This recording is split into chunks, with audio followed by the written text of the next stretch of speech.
जय श्री राम भक्तों, आप सभी का स्वागत है भागवत प्रिया चैनल में। मैं प्राची नामदेव आप सभी का हार्दिक स्वागत करती हूँ। आज मैं एक ऐसे विषय को लेकर उपस्थित हुई हूँ।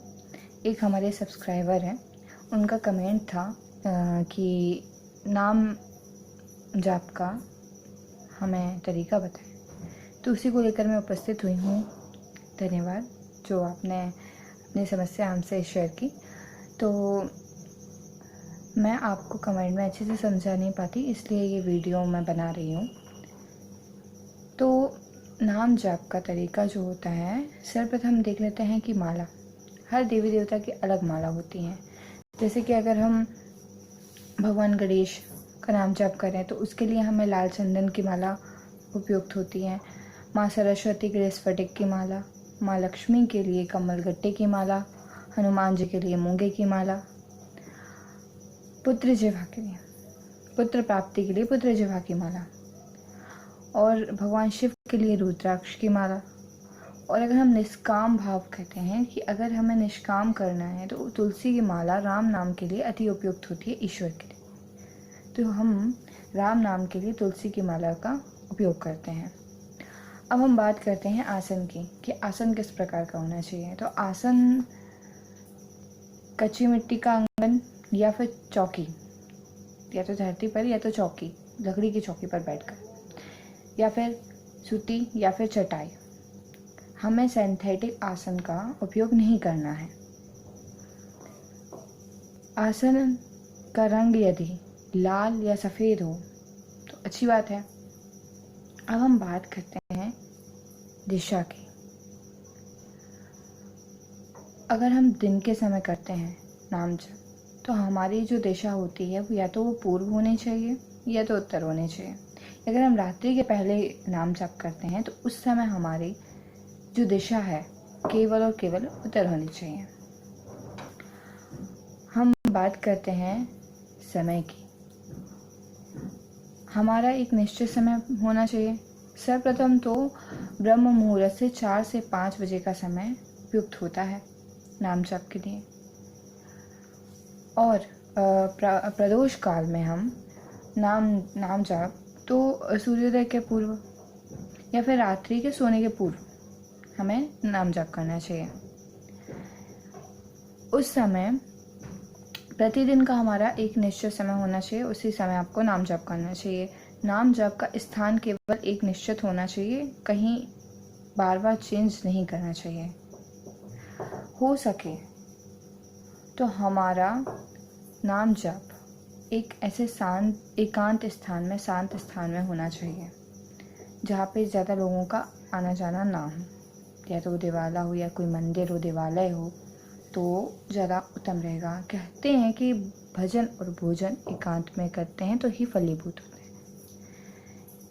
भक्त का दर्शन, भगवान का दर्शन करेंगे तो कुछ ना कुछ अवश्य मिलता है, उसी प्रकार भक्त का दर्शन कोई करे तो अवश्य मिलता है कुछ ना कुछ। अगर हमें कोई माला जाप करते हुए देख लेता है तो उसको हम केवल हमारे देखने से ही उसको हमारे फल ज़रूर मिलता है, उसे देखने का ही फल मिल जाता है। इसलिए हो सके तो माला छुपा कर करनी चाहिए। चलिए तो बात करते हैं कि माला किस प्रकार, आसन क्या होने, मुद्रा क्या होनी चाहिए। तो मुद्रा होनी चाहिए पद्मासन, सिद्धासन या फिर वज्रासन। तो इस प्रकार की हमें मुद्रा में करना चाहिए।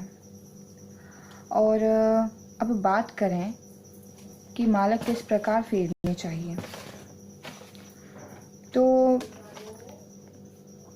ये देखिए, ये मेरे पास है तुलसी की माला।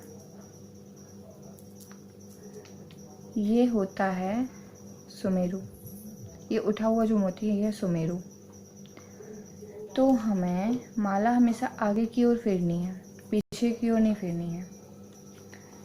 हमें कुछ सुमेरु पर्वत के बगल में जो मोती है, इस मोती से नाम जाप चालू करना है। अब जैसे कि मान लीजिए राम नाम का जाप करना है तो सर्वप्रथम ये पहली जो उंगली होती है ये वर्जित होती है, इससे इसको स्पर्श नहीं होना चाहिए।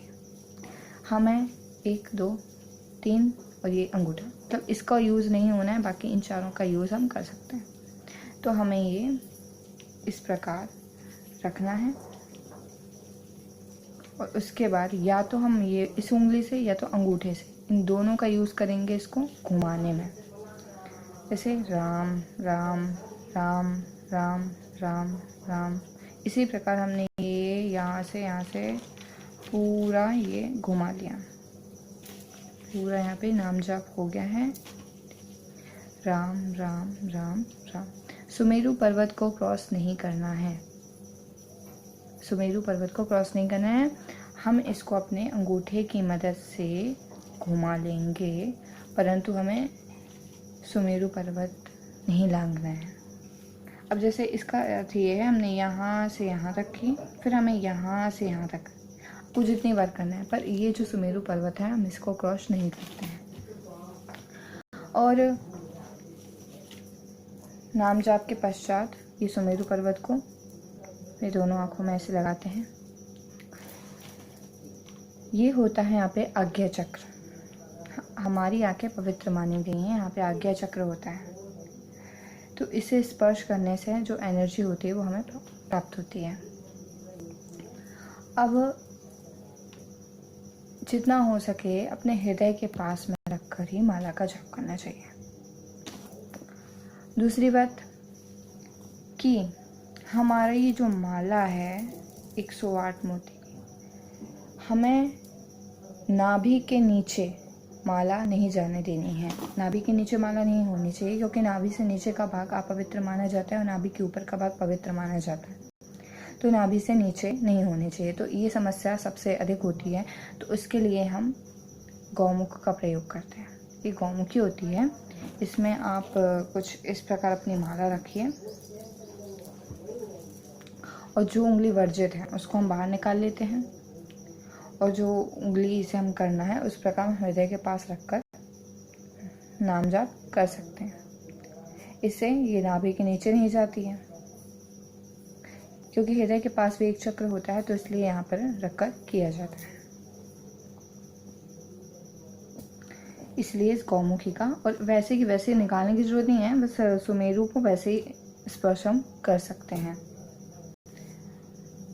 एक और बात, हम जो माला फेरते हैं वो हमारा व्यक्तिगत होना चाहिए। हमारा आसन और माला हमारे व्यक्तिगत होना चाहिए। ये हम किसी को उपयोग के लिए नहीं देना चाहिए, क्योंकि अगर वो व्यक्ति हमारी माला से जप करता है तो हमारे जाप का फल उसे प्राप्त होता है। इसीलिए कभी भी हो हमारी पर्सनल माला होनी चाहिए। और जो हम माला फेरते हैं उसको कभी अपने गले पर धारण नहीं करना चाहिए, क्योंकि